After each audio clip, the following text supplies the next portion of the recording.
নমস্কার, বর্তমানে আপনাদের স্বাগত। আমি সোহম রয়েছি আপনাদের সঙ্গে। আর আমাদের সঙ্গে আজকে রয়েছেন সিপিআইএম নেতা সুজন চক্রবর্তী। সুজনদা, আপনাকে বর্তমানে স্বাগত। সুজনদা, এবছর ভোটে দাঁড়ালেন না কেন? প্রত্যেকবার দাঁড়াতে হবে, এটা কে ঠিক করেছে? মানে আর আমি কি প্রত্যেকবার দাঁড়িয়েছি? তা তো দাঁড়াইনি। 2006 সালে আমি ভোটে দাঁড়াইনি, 2011 সালে আমি ভোটে দাঁড়াইনি, আবার তারপরে 2-3 বার দাঁড়াতে হয়েছে।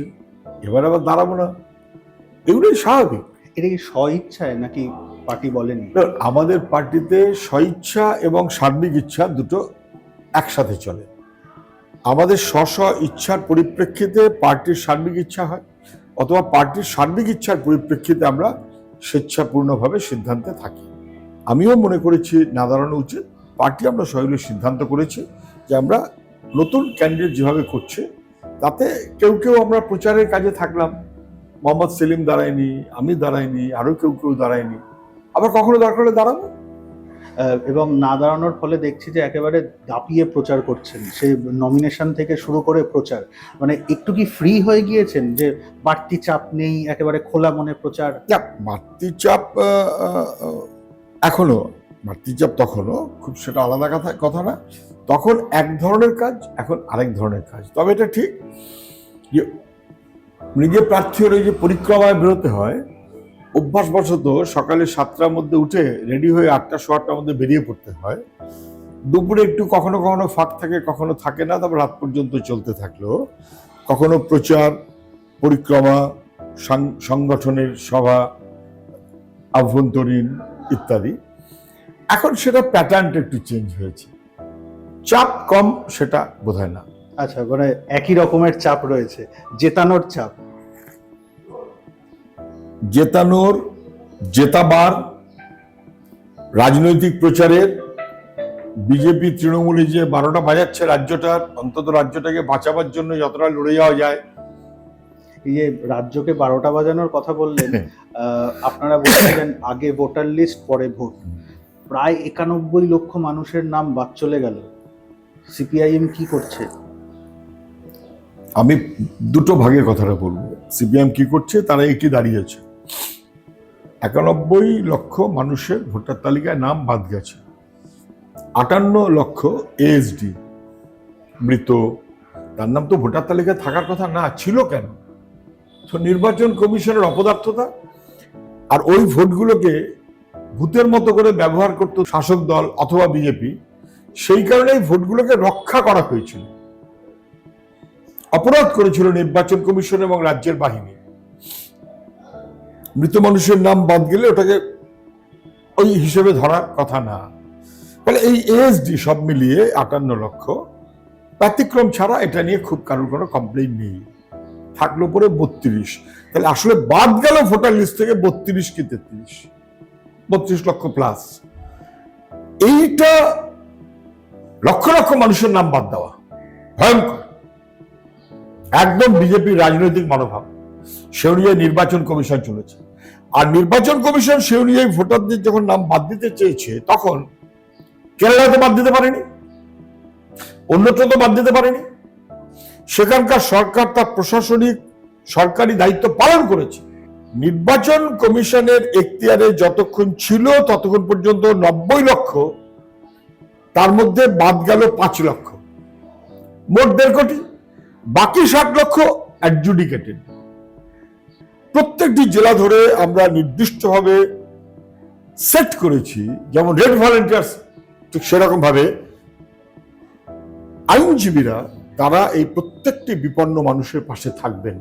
এবং আসামে যেমন ডিভোটার করেছে, তেমন ভাবে মানুষের জীবনকে সর্বশান্ত করে দেওয়ার যে চেষ্টা নির্বাচন কমিশন করেছে, করে 31 লক্ষ, 30 প্লাস 32-33 লক্ষ বাদ দেওয়ার যে ব্যবস্থা করেছে, প্রত্যেকটি আমরা ইঞ্চিতে ইঞ্চিতে এদের ভোটের অধিকার যারা যোগ্য তাদের রক্ষা করার জন্য শেষ পর্যন্ত লড়বো।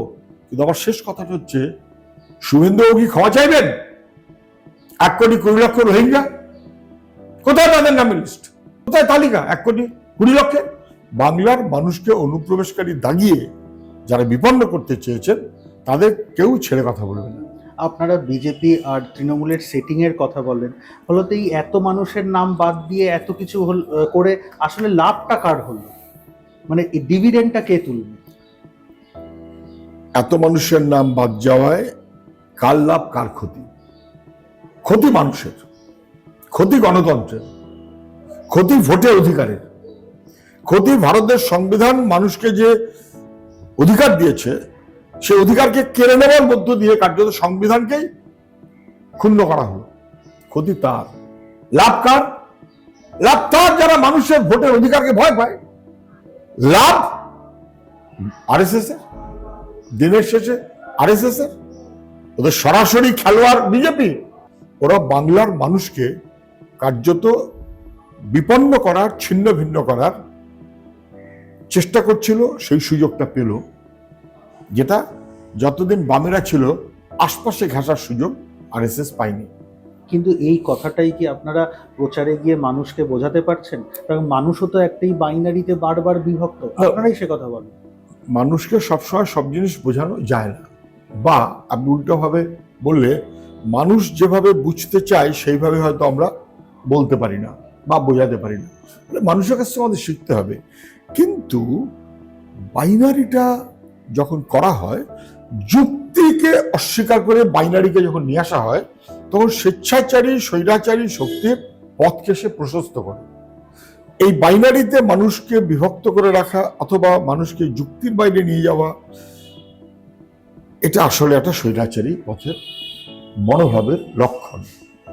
আবারও বলছি, আমি বিজেপি না তৃণমূল, আরএসএস সেই মনোভাবে যেতে চায়। কিন্তু এটা কোথায় বাংলার মানুষ বুঝবেন যে আসামে যখন বলেছিল যে সব মুসলমান নাম কেটে দেবো বলে হিন্দুদের এসো পাশে দাঁড়াই, বিজেপি সরকার করলো, পশ্চিমবাংলাতেও সেটাই তো শুরু করেছিল, রোহিঙ্গা এবং বাংলাদেশি মুসলমান। পরে দেখা গেল আমরা যে কথা বলেছিলাম সেটাই সত্য, যে গরিব মানুষের কাগজ কম, তারা বিপন্ন হবে। মতুয়া মানুষ সমানভাবে বিপন্ন। মতুয়া মানুষ বাংলা ভাষায় কথা বলে গরিব মানুষ হিন্দু, তারা কি কম বিপন্ন?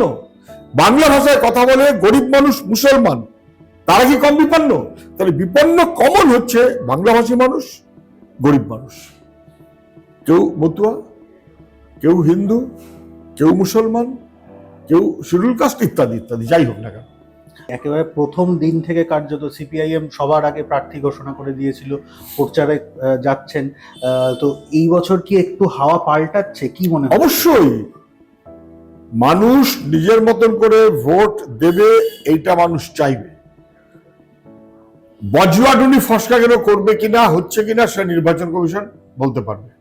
সবাই বুঝতে পারছেন, প্রত্যেকবারই লম্বা চওড়া কথা বলে, তারপর কি কাজে কাজ হয় জানি না। এখনো পর্যন্ত অনলি সাকসেস অফ নির্বাচন কমিশন এই যে তারা এসব পুলিশ মিলিটারি অনেক কিছু নিয়ম করে সব করলো বটে, কিন্তু একমাত্র সাকসেস হচ্ছে ভোটার তালিকায় নাম বাতিল করতে পারলো।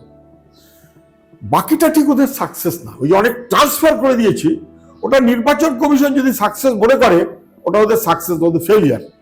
এই নির্বাচনের আগে আমরা দেখলাম যে বাম জোট, তার মধ্যে সিপিআইএম এর লিবারেশন এবছর প্রথমবার এলো, কিন্তু জোটটা কি ঠিকঠাক হলো? মানে আইএসএফ এর বিরুদ্ধে আরএসপি কোথাও প্রার্থী দিল, ফরওয়ার্ড ব্লক কোথাও দিল। তৃণমূলের প্রার্থী দিয়ে প্রার্থী বদল করতে হচ্ছে, বিজেপির প্রার্থী দিয়ে প্রার্থী বদল করতে হচ্ছে একটা দল। আর এখানে তো দল, দলের বাইরে বামফ্রন্টের বাইরে গিয়ে বর্ধিত বামের বাইরে গিয়ে সেকুলার। আপনি তুলনামূলক ভাবে দেখুন, সেটা একটু একটু খিচখাচ রয়েছে। যদি না থাকে আমরা তার চেষ্টা করছি। আর তো চেষ্টা করার সুযোগ নেই, সব নাকি এখনো আছে, সেটা শেষ পর্যন্ত এখনো আছে, আর তো মাত্র কয়েকদিন। না, সেটা শেষ পর্যন্ত থাকে। তারপরে বুঝে সুঝে, আচ্ছা ঠিক আছে, বিজেপি আর তৃণমূলকে হারাতে গেলে এটাই আমাদের করণীয়। এটা কোনো এতে 4টে না 3টে জায়গাতে মাত্র 294-তে পার্সেন্টেজই আসছে না। ওর চাইতে আপনি বিজেপি কতবার প্রার্থী বদল করেছে দেখুন, এর চেয়ে অনেক বেশি। একটা দল, সর্বভারতীয়, ক্যাডার ভিত্তিক, প্রধানমন্ত্রীর দল, সর্বশক্তিমান স্বরাষ্ট্রমন্ত্রীর দল কবার বদল করেছে এখন পর্যন্ত? আমরা কথা বললাম সুজন চক্রবর্তীর সঙ্গে, আমরা বুঝে নেওয়ার চেষ্টা করলাম এই বছর বিধানসভা নির্বাচনে সিপিআইএম এর বোঝাপড়া, জোটের সঙ্গে বোঝাপড়া। আপনারা দেখতে থাকুন বর্তমান। ফলো করুন বর্তমান।